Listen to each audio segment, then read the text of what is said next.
So Devi, Hanuman and various other gods and goddesses are always covered with this particular leaf. You know, people look at sooth on the betel leaf and tell future or read, if you have any consumed small quantities of poison in the food that you've eaten, it neutralizes all that. Any acidic poisons are neutralized, including cobra venom, it could neutralize that. Human activity could be taken to another level by consuming this leaf. And that leaf works only if it has at least an inch of stem. If you cut it close, it doesn't have the same thing.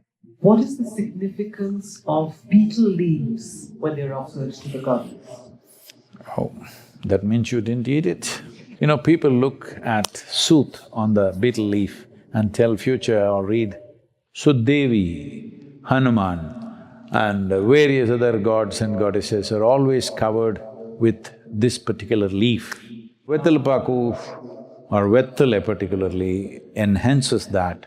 So anything connected with Devi always is related to Vettale. This is strange for, because many Indians fight with this because they don't know what it is. So they think they must place the leaf, the point towards the goddess. No, always the stem towards the goddess. It looks like it's being offered to you, but that's what it is for you. And that leaf works only if it has at least an inch of stem. If you cut it close, it doesn't have the same thing. This leaf has the ability to absorb highest amount of solar rays per square inch compared to any other leaf. That's why it grows only in shade. It cannot take sunlight because it absorbs too much. So because of this ability to absorb, particularly its stem is so sensitive that it becomes a source of perception and it is a pointer towards the north. And if it's been in touch with Devi or its stem is pointing towards Devi, it also absorbs whatever is her quality and then you want to put it into your system, that is the idea.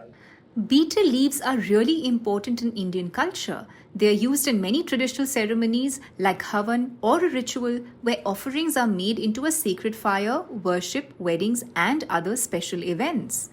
When paired with areca nuts, they symbolize purity and freshness, and they also mark the start of a new spiritual journey during a puja. Sadhguru says that betel leaves have the highest quality to absorb energy.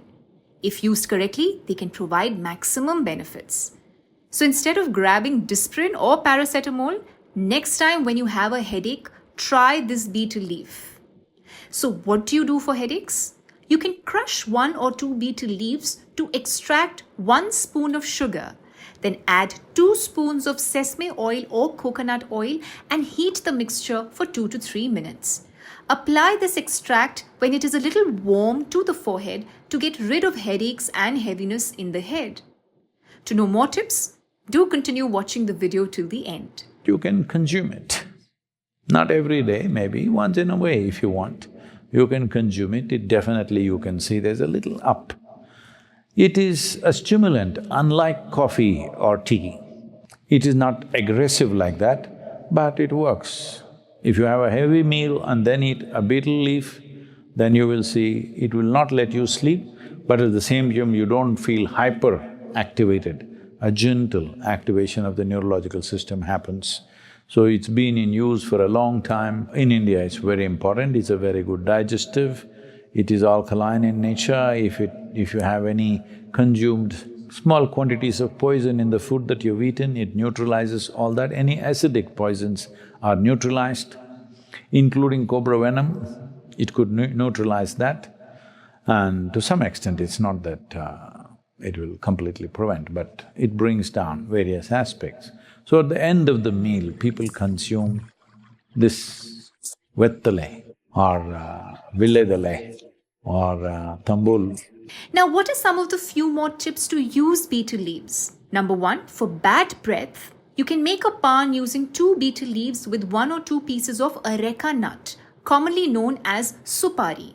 Add 1/4 teaspoon of sauf or fennel seeds and 1/4 teaspoon of mishri or small crystals of candy sugar to help reduce bad breath and ease digestion. If you don't have supari or mishri, you can directly chew on 2 tender betel leaves and swallow this after meal. This also cleanses the mouth and aids in the digestion process. Now the second is for pain. Apply castor oil on 1 betel leaf, warm it over a lamp or candle for a few minutes until it becomes a little warm, and then apply this for about 15 to 20 minutes.